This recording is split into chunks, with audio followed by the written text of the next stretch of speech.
What is up, App Nation? It is Steve P. Young, founder of appmasters.com, the place you go when you want action-packed content in the app business. Because I talk to some phenomenal people who are really creating some innovative products to really get their story, and so that we can all learn from them and grow through their knowledge. Today, I got a phenomenal guest. He's doing something. He's creating a brand new category. We're going to talk about how do you do that, especially when you're trying to grow growth. Like it's a marketplace and trying to get the supply and trying to get the demand. How do you do that in the early days? So without further ado, let me introduce the guest.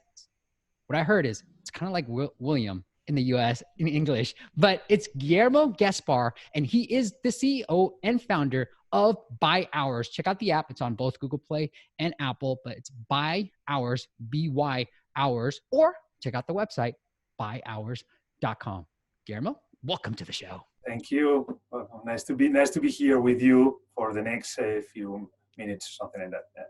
So for those who are listening and don't understand, BYHOURS allows you to book hotel rooms by the hour, essentially, right? Like 3, 6, and 12-hour increments. Did I get that right, Guillermo? Exactly. That was the seed of the beginning of the company when we asked it so many years ago why the minimum stay in a hotel is 24 hours. Instead, it's 22 because the difference between the check-in time 2 p.m. and the checkout 12 a.m.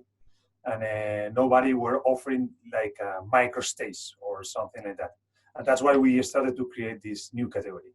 I know it's huge in Japan. They have these little like, they call them cabinets type of things where there's super micro. Where did you come up with this idea? The idea is that we know that these kind of boxes or cabins, they are existing also in the airports, okay? But what we want to offer is like regular hotels, I mean Marriott, Sheraton, Intercontinental, the regular hotels for 3, 4, 5-star in the city center or close to the airport, that they also want to offer this kind of micro stay. I mean, you decided within 24 hours, the check-in time, how many hours do you want to stay in a hotel, 3, 6, or 12 hours, and just pay for those hours. We are introducing the concept of the pay-per-use in the hotel industry. When you, actually, what I want to talk to you about is currently where are you guys available? Because we kind of talked about this too, but I want to make sure the listeners know. And I know you're coming to the US, so I'm super excited about that too. Yeah, right now we started in Barcelona. We are mainly in Spain. We started in Spain, but right now we have more than 3,000 hotels and all Europe, the main cities of Europe, the main cities of all Latin America, but also in Middle East. And really soon we are going to arrive to the States. That's awesome. So talk to me about the early days, because I have a old coworker that started Hotel Tonight. And I remember like hearing about the idea. This was like, I want to say, I mean, it was way early in the times, but I was like, that's kind of a cool idea. But like, you have to work with hotels too, right? So was it easy to like approach these hotels and be like, hey, we're going to try this new service? At the beginning, it was not easy because it's really important to convince the hotels in order to put it in the market like a new product, because they are not reducing the price of the room night. They are selling like a new category, a new product. And this was not easy at the beginning here in Barcelona or in Spain. But today, the hotels, they understand that they are having more sales, and everything that they have from BYHOURS is like a new revenue for their P&L. I mean, they are really happy. And today, I think it's more simple. But the beginning was really complicated. So when it was complicated, how did you end up selling them, like getting your first hotel to agree? Just to be honest, my background is from the hotel industry. I mean, I am the 4th generation of a hotel family business. I mean, I really know the industry. I've been working in the other side. I was working like a general manager of a hotel, and after in a hotel group. And that means that I know what is the main issues of the hotels and everything, but also the network. I have good friends, good colleagues in the industry, and that's why I think it's more easier. I don't want to say more easy, but even just to have the choice to open the door to the hotels, to your colleagues, in order to explain you or this kind of a new idea. I mean, you tell me if you agree, Guillermo, but like, I almost feel like that's not talked about enough. Like having that knowledge, that background, especially when you're starting a brand new service, an idea like this, you need some type of connection, because it is so hard to put a marketplace together if you're coming at it. Like if it was me, I had no but connections in the hotel space, and I'm like, I want to start this new idea like Hotel Tonight or BYHOURS, and I want to do this. it's going to be really, really hard. It's hard for you, but you, at least you have the connections. But I almost feel like founders should know, like, hey, what am I good at? Who am I connected to? And then start thinking about business ideas around there. Yeah, but do you think the best thing, I think, from my side, and it's our experience in BYHOURS, is to mix, because we are two founders. Myself, more in the hotel industry with my background in the hospitality, and my other co-founder, Christian, that his background is more from the tech or marketing guy. At the beginning, the main question or the main idea normally is from outside of the industry. I mean, from my business partner. And after, for the execution, I think it's really important to know the industry, but normally the innovation comes from outside of the industry, and then after you need the knowledge to help the execution. You said it best. I love it. Hey, something that's working for you guys right now is the internationalization of the model. So can you talk about a little bit about that? Yes, definitely. We started at the beginning was like a really long MVP, because we were really a long time here in Spain, because it was not easy just to convince the hotels and everything. And in 2015, we started the internationalization.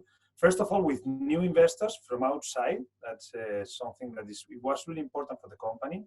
And those investors, they put on the table the challenge just to open like a new country, a new different market. That was Germany in 2015. But after that, with Germany, it arrives Italy, France, UK, all Europe. And really soon, we realized that it's a really scalable business, and everything from Barcelona and over the phone, we acquire a lot of hotels from all Europe, right now in Latin America and in Middle East. I mean, it's something that even though right now we have an office in Mexico, because the time zone, I think it's really important. It's like 7 or 9 hours of difference just to manage the other side of the market. But if not, from here, from Barcelona, we can manage the business.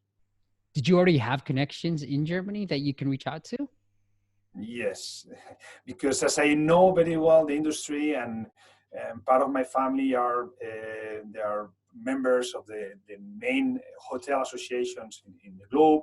That's why always between colleagues in the hospitality industry, it's more simple just to get those connections, but also in Latin America and in the States, yes.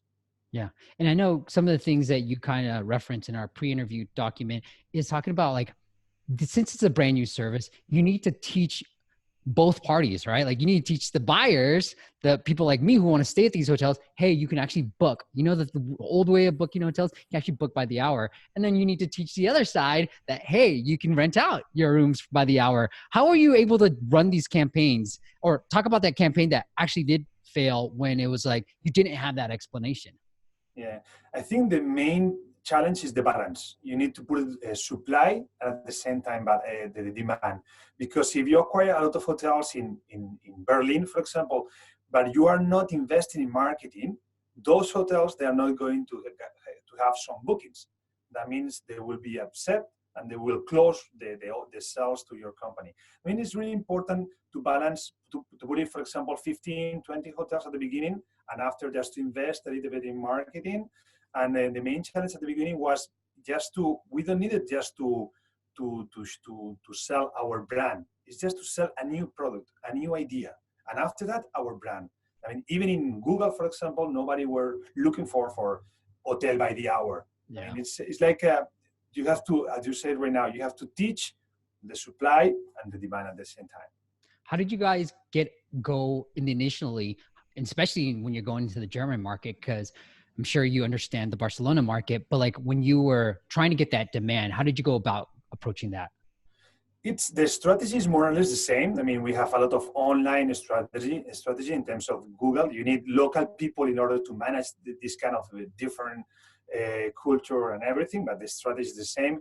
After that, we have social media, different kind of online tools, retargeting and everything, but also TV campaigns. We are investing in TV campaigns in Spain, in Germany, in Italy, in France, and these kind of TV campaigns. Even you have to adapt the spot to the different culture. It's something that it helps you just to go more faster in order to make more awareness of your brand. That's impressive. I mean, whenever I hear TV, I think super expensive. And so was it pretty expensive to run? It's really expensive, but at the same time, it depends. I think it's really important to analyze, to know exactly how it works, the TV, because each brand is completely different. But for us, it works very well because it worked for this for the demand, definitely, because the main purpose of the TV campaigns probably is the demand, but also it works for the supply because a lot of hotels, a lot of people from the hospitality, they understand, they see the brand, and after that they say, okay, I want to join this new brand, this new idea, in order to be in the platform, to be part of this hotel group or something like that. I mean, it's a win-win. That's a great idea, actually. I didn't even think about the supply side. So, Guillermo, I want to talk about this is how are you able to target these TV campaigns? Because, people in Berlin they may already live there, right? So are you targeting like neighboring cities or people who might be traveling to Berlin? How are you going about targeting? The best thing is because, as you can know, it's really complicated just to understand each culture, is just to hire like a local brand or media company. That's what we did it in Germany, but also the same in Italy or France or whatever, because those people, the local experts in the media, they advise you, okay, once you know the target of your audience, then they know exactly which kind of channel, the time, the slot, everything. And that's why I think it's more just to be advised for the experts and not to copy paste in all the different countries the same, because it's completely different. The channel, the audience, but also the creativity, it's also different. Yeah, I like that. Did you do anything offline? Yeah. We work with something like in the airports, for example, and it's also really expensive because all the audience that are in the airport are really expensive, and a lot of big brands, they want to impact this kind of audience. And we try to make something in the airports, also like a bus. I mean, just to put it sport in a bus, in the newspapers, in the magazines of the airlines. We are doing this kind of offline. And the main problem for the offline or also the TV is just to know exactly to the traceability of this kind of new user that you have. The online, it's everything perfect because if you have like a Facebook or Google or whatever, you know exactly if this user came from this kind of investment. In the offline or the TV, it's more complicated. How'd you go about tracking? Is it like through a coupon code? Hey, use this coupon code to save Yeah. blah, blah, blah. Best way? Yes, this is the classical one. You put it in different coupons, but also the TV. You can see an sport of TV of by hours today, but maybe you are going to use or to book a hotel in by hours in the next 2 months or whatever. That's why also it's really complicated to exactly to know. But today there are also incredible tools in order to know exactly, but just to have an idea of your investment and your return. Nice. Now I want to talk about retention too, because how do you get people to come back and use the app frequently? Yeah. But in the early days, because you launched in 2012, like was it fully just online and were you get sending everybody there and then you started making the apps? Yeah, we have in terms of the loyalty program is really important for us, and the retention is something that in the e-commerce or this kind of business is the key, because all your investors, what they want to know is what about your lifetime value or how it works in terms of retention, because maybe the CAC, the cost acquisition of client is X, but the most important is the retention and the repetition. We have an incredible KPIs on that because once the people they know about by hours, they want to repeat. This is something that we work a lot with the hotels, with our own loyalty program, but also trying to put it like a new ideas every day.